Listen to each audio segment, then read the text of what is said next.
Wenn man älter wird, das hat man einfach manchmal schon mal gesehen. Oder? Jetzt die Röhrli-Jeans haben wir schon 4-mal gesehen, wieder gesehen gehen. Oder Flipflops, Kapuzenpulli haben wir alles schon mal gesehen. Jetzt sind da die schwarzen Lederjäckchen scheint wieder wahnsinnig en vogue. Oder? Und die schwarzen Lederhosen sind wieder im Kommen. Die hatte ich doch dann an, weißt du, in der Zeit am allerersten Date mit meiner Frau heute. Oder? Dann vorletzt kommen sie führen. Da mit den Kindern im Keller irgendwie Ping-Pong-Schläger gesucht, dann die Hunger ist unten, im Mottenschaft kommen die Lederhosen führen. Und ich sage, this is how I met your Mutti. Sie natürlich, leg's an!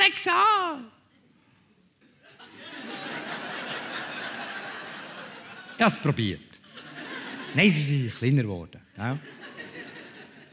Aber wenn du älter wirst, hast du einfach manchmal schon mal gesehen. Jetzt, zum Beispiel, jetzt haben wir ja den Herbst die Gelegenheit, aus der Atomkraft auszusteigen. Und, jetzt wir, die schon ein bisschen älter sind, wir sind ja schon ein paar Mal an der Urne aus der Atomkraft ausgestiegen. Nicht? Ist einfach wieder etwas dazwischen gekommen. Dann 2011, nach Fukushima, hat sogar der Bundesrat gesagt, Atomausstieg. Dann ist wieder etwas dazwischen gekommen. Das hure Mülli-Berglauf noch ging. Und das Gösgen. Und das Betznau, die alte Klapperkiste, wollen sie auch wieder rauffahren. Weißt du, wo steht das älteste AKW der Welt, das noch in Betrieb ist? Betznau, Switzerland. Weil im Prinzip ist Frau Leuthard gegen die Atomkraft, aber im Aargau ist sie dafür. Der alte Nationalrat hat einfach gesagt, Laufzeitbeschränkung für die AKW. Dann ist etwas dazwischen gekommen, nämlich die Wahlen. Der neue Nationalrat hat gesagt, nein, doch keine Laufzeitbeschränkung und die Siechen werden doch irgendwie gefährlicher. Die werden irgendwie gefährlicher. Als ich jung war, war das noch nicht so ein Problem. Jetzt beim atomaren Zwischenfall hat der Schlauch gelenkt. Als ich jung war. Nein, der hat den Schlauch gelenkt. So habe ich es gelernt im Zivilschutz. Wir haben es im Militär nicht brauchen. Wir haben Zivilschutz eingeteilt, blaues Gewändchen, gelber Helm, oder Mehrzweckpionier. Und dort habe ich es eben gelernt, einfach nach einem atomaren Zwischenfall, Kühe und Gusti, was sonst noch so auf der Weide war, abspritzen mit einem Schlauch. Dann ist es wieder gut. Nein, das vergesse ich nie. Jetzt in dieser Broschüre geheißen. Ich habe nach sie vorgesucht. Der Atom- und Strahlenschutz. Ja? Der radioaktive Niederschlag hat aufgehört und liegt als schwach sichtbarer Staub auf Gebäuden, Geräten, Maschinen, auf Vieh, das im Freien stand, auf Feldfrüchten und Wiesen. Voilà. Ja, wenn jemand der Russ wäre, oder mit der Atombombe. Ich bin als Kind vom Kalten Krieg.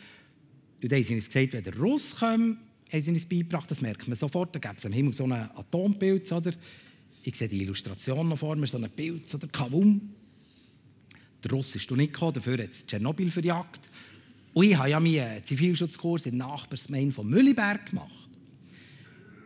Der radioaktive Niederschlag liegt auf Gebäuden, auf Vieh und so weiter. Man muss noch im Schutzraum verweilen, doch klingt die Strahlung allmählich ab.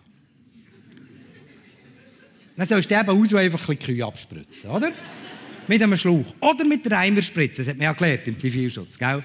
Eimerspritze und wegen der Ernte kein Problem. Wenn die Felder im Augenblick der Reife von radioaktivem Niederschlag betroffen werden, sind die Früchte nur äußerlich verunreinigt und oftmals noch genießbar. Kannst du noch fressen, das Zeug, kein Problem. Müssen aber gereinigt werden. Ich musste jetzt das gleich schnell rauskopieren, die Bilder aus dieser Broschüre, weil das glaubt ihr mir sonst nicht. Es ist kein Witz, gell? Einfach nach einem nuklearen Ernstfall. Gell? Einfach mit dem Schlauch. Der radioaktive Ausfall kann durch Abspritzen entfernt werden. Und dann einfach noch die Kühe gut abwaschen. Gell? Das ist wichtig. Einfach. Die Tiere werden durch gründliches Abwaschen von radioaktivem Staub befreit. Ildo.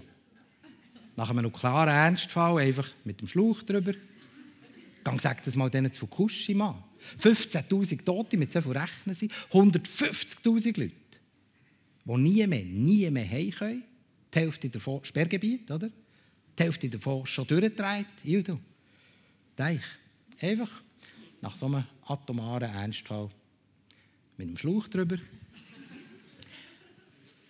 Nein, aber dann als Mehrzweckpionier, war ja meine Aufgabe, zusammen mit dem René, Schutzraumkontrolle. Da sind wir dann auch Frühling, sind wir in diesem Seriswil, Kanton Bern, sind wir von Einfamilienhäuschen zu Einfamilienhäuschen die Schutzräume kontrollieren. Gibt es überhaupt etwas Schweizerisches als die Huren Schutzräume?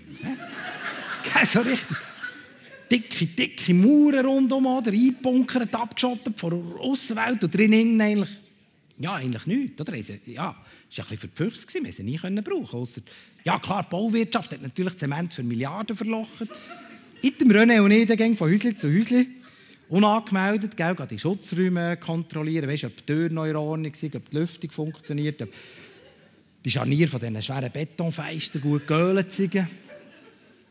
Und ich sage euch, wir haben Sachen gesehen in diesen Kellern. Wir haben Sachen gesehen. Ja, so Weinkeller, Bastelräume, dann so Kammern, Vorrat, so sonst so Kammern. 50 Shades of Seriswil.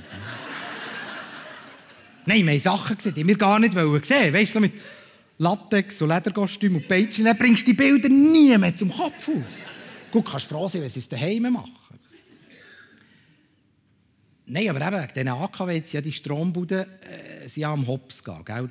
Die Alpic und die Axpo und die bernischen Kraftwerke sind auch schon steif verzweckt, sie sind am Hops gehen. Und wenn dort die Strombetreiber Hops sind gegangen, dann steht die AKW noch gäng. Und wir dürfen es dann ausbaden, oder? Rückbau und alles. Ja, der Gewinnmenge Jahrzehnte privatisiert. Das Risiko, der Verlust nicht zulasten der Öffentlichkeit, das haben wir ja durchgespielt bei UBS. Oder? Wir haben sie gerettet mit 64 Milliarden Franken, Steuergelder, dein Geld und meins.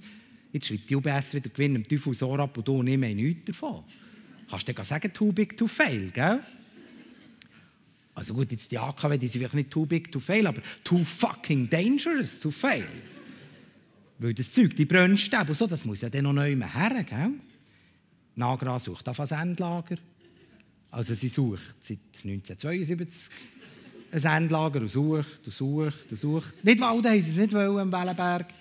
Das Bänken wollten sie so nicht, weil im Zürcher Wieland sind sie auf alle Fälle für so ein Endlager. Einfach am liebsten nicht bei uns, einfach am liebsten möglichst weit weg. Vielleicht am Bötzberg. Dort wollen sie jetzt Bohrungen machen, die von der Nationalen Genossenschaft für die Lagerung radioaktiver Abfälle NAGRA. Im Logo heisst es so schön NAGRA aus Verantwortung. Ich Verantwortung. Wenn du mich fragst, glaube ich, liebe Hoffnung, oder? Ja, und das Zeug muss ja dann noch neu her. Das strahlt ja dann noch ein Zeitchen, oder? All der Abfall. Also 703 Millionen Jahre. Jetzt im Fall vom Uran 235. Doch klingt die Strahlung allmählich ab.